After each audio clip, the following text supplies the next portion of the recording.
subscribe to my channel. And also press this bell icon.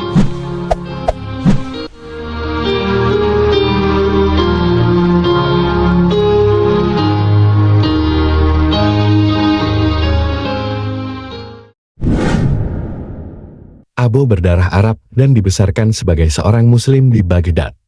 Profesi Abo adalah pembuat dan penjual parfum. Dia punya keahlian di bidang kimia. Abo menjadi Kristen melalui pencarian dan banyak berdiskusi dengan uskup dan imam. Yang dilakukan pada awal dia menjadi Kristen adalah meninggalkan sholat dan berdoa secara Kristen. Mulai tahun 782, Abo mulai mengakui iman Kristennya di jalanan Tbilisi dan tak hiraukan peringatan bahwa itu tak aman, dan ini berlangsung selama 3 tahun. Pada 786, Abo dikecam di Tbilisi dan ditangkap. Hakim membujuk Abo untuk kembali ke Islam, tapi Abo menolak. Pada 6 Januari tahun 786 akhirnya Abo dieksekusi mati dengan kepala dipenggal. Abraham lahir di Volga, Bulgaria. Dia seorang Muslim, dan dia seorang saudagar Islam yang ramah terhadap orang miskin. Kemudian Abraham masuk Kristen. Mengetahui itu, saudara dan temannya yang Muslim membujuknya untuk kembali ke Islam. Namun iman Abraham tidak goyahkan dan dipenggal. Berdasarkan catatan kronik Laurentian, kota Bulgar, di mana eksekusi Abraham dilakukan, dibakar sebagai hukuman atas darah martir Kristus. Dan pada saat kejadian itu, muncul mata air penyembuhan. Menurut cerita setempat, orang pertama yang disembuhkan oleh mata air penyembuhan ini adalah seorang pria Muslim. Peristiwa ini terjadi pada tanggal 9 Maret tahun 1230. Aurelius dan Natalie adalah sepasang suami istri yang masuk Kristen. Sementara Felix menikahi Liliosa yang Kristen dan Felix mengikuti agama istrinya. Berdasarkan hukum syariah, mereka berempat wajib untuk memeluk Islam. Kedua wanita itu membuka cadar mereka dan secara terbuka menyatakan iman Kristen mereka. Mereka semua ditangkap dan mereka diberi 4 hari untuk kembali ke Islam. Namun mereka menolak dan akibatnya mereka dieksekusi penggal kepala. Bersama mereka berempat, seorang biarawan lokal yaitu Gregorius juga dipenggal kepalanya karena ia mengecam Nabi Muhammad. Dia ditawarkan perlindungan karena orang asing, namun malah memilih mengecam Islam. Antoni adalah seorang Muslim bernama Rahwa Al-Quraisy dan merupakan keponakan Khalifah Harun al-Rasyid tahun 786 sampai tahun 809.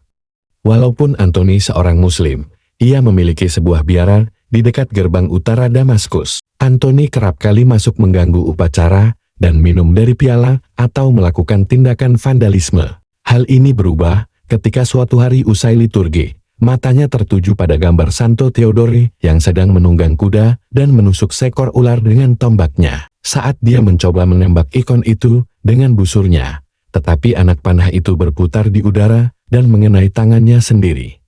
Hal inilah yang membuat dia murtad dan kemudian dieksekusi kepala dipenggal tahun 799 setelah dibujuk untuk kembali ke Islam oleh pamannya, tapi ditolak.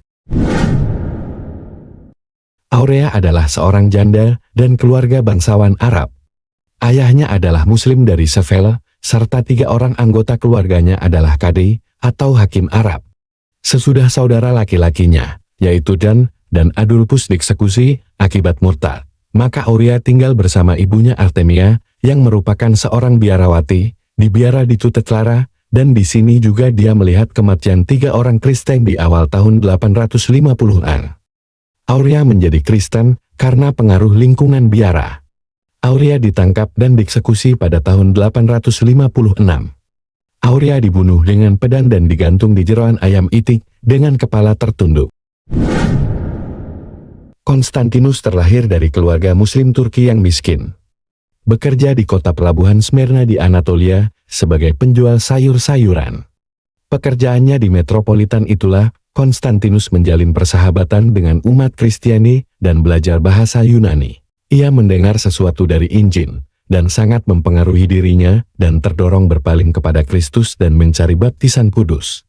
Dan orang Smyrna mengirim Konstantinus ke Gunung Athos untuk dibaptis biarawan di sana. Beberapa tahun kemudian, dalam perjalanannya ke Magnesia, Konstantinus ditangkap dan di hadapan hakim Turki. ia tegas menolak Islam. Konstantinus disiksa karena penolakannya dan dijatuhi hukuman gantung pada tanggal 2 Juni tahun 1819. Leokritia tinggal di Cordova, saat itu disebut kota Mur. Orang tuanya adalah Muslim yang kaya dan berpengaruh. Leokritia menerima Yesus melalui kerabatnya yang bernama Litiosa. Seiring waktu, dia mengakui keyakinannya kepada orang tuanya. Ini membuat dia mendapat pukulan dan pengurungan. Leokritia berusaha tampak pasif sikapnya. Ini membuat orang tuanya berpikir bahwa dia akan menuruti kehendak orang tuanya. Ketika dia diberi izin untuk menghadiri sebuah acara pernikahan, tapi dia tak hadir. Dan ketika hal itu diketahui, maka ini jadi masalah besar dan dia dicari untuk ditangkap. Akhirnya dia ditemukan dan dia bersama Santo Eulogius. Kemudian mereka dibawa ke hadapan hakim, mereka berdua dicambuk dan dijatuhi hukuman mati. Qais Al-Ghassani dikenal sebagai Abd al-Masih. Dia Arab Kristen di Najran, di Arabia Selatan. Bergabung dengan sekelompok Muslim yang melakukan perampokan, dan disitulah dia masuk Islam. Namun, setelah sekitar 13 tahun, saat berada di Baalbek, dia mendengar Injil yang dibacakan oleh seorang pendeta, dan teringat masa lalunya sebagai seorang Kristen. Dia akhirnya meninggalkan Islam dan menjadi biksu atau pelayan di biara. Di kemudian hari dia melakukan perjalanan ke Ramle untuk urusan hukum. Ketika berada di sana, dia dikenali oleh kelompoknya dulu. Ini yang membuat dia ditangkap karena dianggap murtad. Dia diadili dan dibujuk untuk kembali, tapi dia menolak, akibatnya dia dipenggal. Saint Roderick berasal dari keluarga Muslim yang murtad dan menjadi pendeta. Dia punya dua saudara, yang satunya Muslim dan yang satu lagi tak beragama. Ketika suatu hari kedua saudaranya berkelahi, Saint Roderick berusaha melerai. Yang terjadi, kedua saudaranya malah memukuli dia. Keesokan paginya saat terbangun, dia mengetahui bahwa saudara Muslimnya sudah melaporkan kepada pihak berwenang bahwa Roderick telah murtad. Berdasarkan hukum syariah, dia dipenjarakan dan kemudian dipenggal bersama Salomon karena tak mau kembali ke Islam. Salomon adalah juga temannya. Tadinya Salomon adalah Kristen, masuk Islam dan kembali Kristen. Mereka dieksekusi, kepala dipenggal pada tanggal 13 Maret tahun 857. Pada tahun 1614, Santo Hoja Amiris, seorang prajurit Turki, melihat keajaiban turunnya cahaya suci dan menjadi Kristen. Karena murtad, dia disiksa dan dipenggal tanggal 9 Maret abad 16. Tidak ada catatan lengkap tentang hal ini. Yang pasti Sandila adalah korban pembunuhan karena murtad semasa pendudukan Muslim di Cordoba. Dieksekusi mati tanggal 3 September tahun 855.